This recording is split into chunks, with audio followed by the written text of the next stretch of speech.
महाकाय सूर्यकोटि समप्रभ निर्विघ्नं कुरु मे देव सर्वकार्येषु सर्वदा।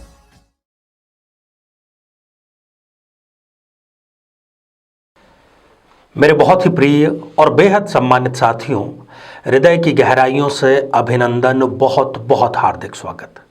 साथियों, चर्चा हम कर रहे हैं राजयोग की, और इसमें भी हम चर्चा कर रहे हैं एक विशेष राजयोग की, जब व्यक्ति को प्रॉपर्टी के माध्यम से राजयोग की प्राप्ति होती है।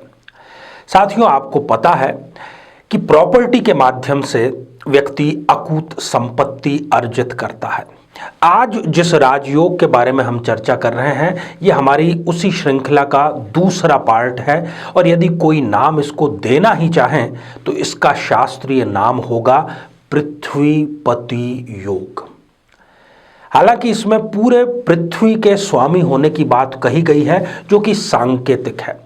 कहने का अर्थ यह है कि आज जिस योग की हम चर्चा करने जा रहे हैं, यदि वो योग आपकी जन्म पत्रिका में है या जिस किसी की भी जन्म पत्रिका में है, उसके पास में बहुत बड़ी मात्रा में संपत्ति होती है, अचल संपत्ति जिसको कि जमीन कह सकते हैं हम, और वो उसका प्रयोग एक बिजनेस के माध्यम से करके और बहुत ही शानदार राजयोग का निर्माण करता है।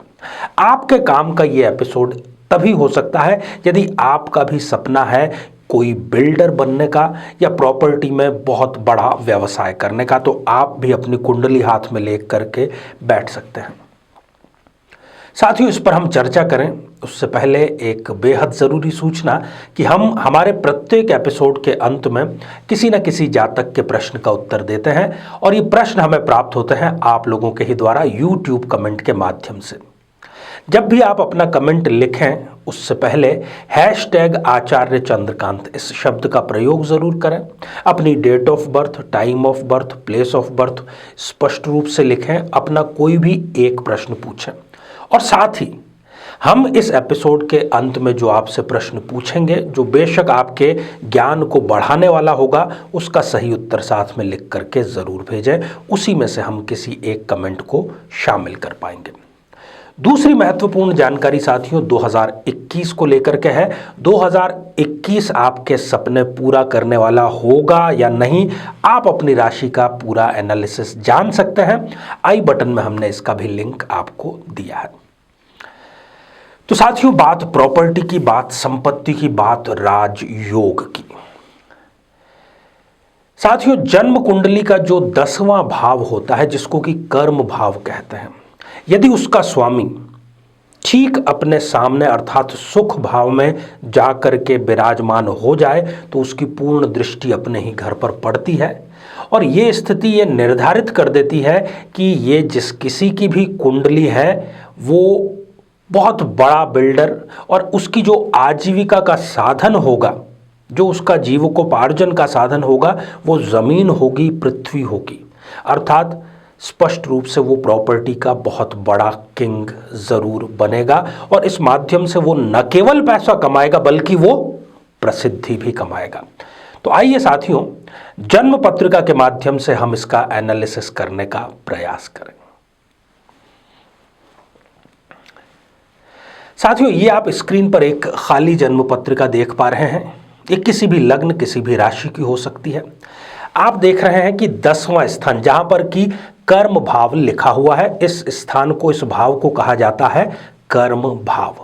इसके ठीक सामने जो स्थान है, इसको कहा जाता है सुख भाव, जहां से सुख, वाहन, संपत्ति, माता, इनका सबका एनालिसिस किया जाता है। अब यदि आपको ज्योतिष की जानकारी नहीं है, तो हम आपकी सुविधा के लिए एक एक करके पूरा इसका विवरण दे देते हैं। यदि आपके कर्म भाव में 1 या 8 इनमें से कोई एक संख्या लिखी है, तो यहाँ पर कर्मेश आपके बना मंगल, और वो यदि सुख भाव में जाकर के बैठ जाता है और पूर्ण दृष्टि से वो अपने ही घर को देखता है, तो ऐसा व्यक्ति जरूर संपत्ति में बहुत बड़ा पैसा कमाता है। यदि कर्म भाव में 2 या 7 इन दोनों में से कोई एक अंक लिखा हो, तो यहाँ पर लॉर्ड बन गए शुक्र, और शुक्र यदि सुख भाव में बैठे हैं तब ये स्थिति निर्मित होती है। यदि कर्म भाव में 3 या 6 में से कोई एक अंक लिखा है तो कर्मेश हो गए बुध। यदि यहाँ पर बुध सुख भाव में जाकर के बैठे तो ये स्थिति निर्मित होती है। यदि 4 नंबर का अंक आपके कर्म भाव में लिखा है और चंद्रमा सुख भाव में बैठे हैं तब ये स्थिति निर्मित होती है। यदि 5 नंबर का अंक कर्म भाव में लिखा है तो कर्मेश हो गए सूर्य, और सूर्य यदि सुख भाव में बैठ जाए तब ये स्थिति निर्मित होती है। यदि 9 या 12 इन दोनों में से कोई एक अंक कर्म भाव में लिखा है और गुरुदेव आपके सुख भाव में आकर के विराजमान हो गए तब ये अद्वितीय योग निर्मित होता है। और अंत में यदि 10 या 11 इन दोनों में से कोई एक अंक कर्म भाव में लिखा है और शनिदेव सुख भाव में आकर के बैठ जाएं तब ये विलक्षण योग निर्मित होता है।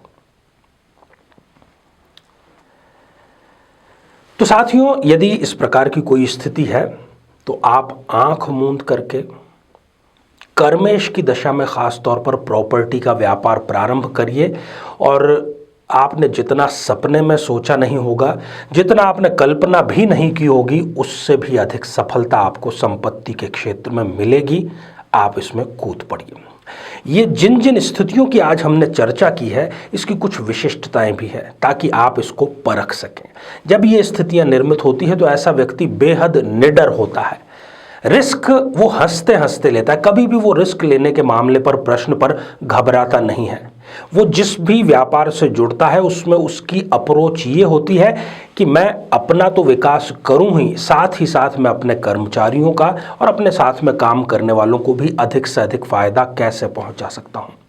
माता से इनको विशिष्ट लगाव होता है, परंतु माता का स्वास्थ्य लगातार चिंता का विषय बना रहता है और माता जी की इनके शल्य चिकित्सा भी नियमित रूप पर होती रहती है कुछ ऐसी आंतरिक बीमारियों के कारण। 28 वर्ष के आसपास इनके विवाह और भाग्योदय इन दोनों के योग निर्मित होते हैं और मंगल की दशा इनके लिए बहुत ही ज़्यादा शानदार और प्रगतिशील साबित होती है। भौतिक सुख सुविधाओं की कोई कमी नहीं होती, परंतु 40 वर्ष की आयु के बाद देखा गया है कि इनको हृदय रोग से कहीं ना कहीं सावधान रहने की ज़रूरत है। तो नियमित दिनचर्या इनको ज़रूर बितानी चाहिए। सरकार में ये भागीदारी भी करते हैं और सरकार से ये लाभ भी प्राप्त करते हैं। तो साथियों, मैं भी आशा करता हूँ कि आपकी जन्म पत्रिका में भी इस प्रकार का सक्सेसफुल प्रॉपर्टी किंग बनने का योग निर्मित हो। इसकी हमारी अगली श्रृंखला आप जरूर देखिएगा। आइए अब हम बढ़ते हैं आज के हमारे कमेंट के चरण की ओर। आज हमने कमेंट शामिल किया है पूजा पाठक जी का, जो कि उन्होंने लिखा है प्रयागराज से। पूजा जी, आप सरकारी नौकरी प्राप्त करना चाहते हैं और आपने जानना चाहा है कि क्या ऐसा योग है और कब तक नौकरी मिलेगी। आपकी जन्म पत्रिका में पराक्रमेश सूर्य है जो कि सरकारी नौकरी के कारक होते हैं और धन भाव में जाकर के विराजमान होने के कारण वो आपको स्पष्ट रूप से राजयोग अर्थात सरकारी नौकरी प्रदान करवाएंगे। तैयारी में कोई कमी न रखें। मई 2021 के बाद ये राजयोग और भी प्रबल हो जाएगा। ढेर सारी आपको शुभकामनाएं। तो साथियों, अब आज का बेहद ही आसान सा प्रश्न। आज हमने चर्चा की प्रॉपर्टी किंग। इसका एक शास्त्रीय नाम हमने बतलाया था, वो क्या है यही आपको उत्तर के रूप में लिख करके भेजना है। साथियों, आप सभी स्वस्थ, समृद्ध और शांतिपूर्वक जीवन व्यतीत करें। नमस्कार।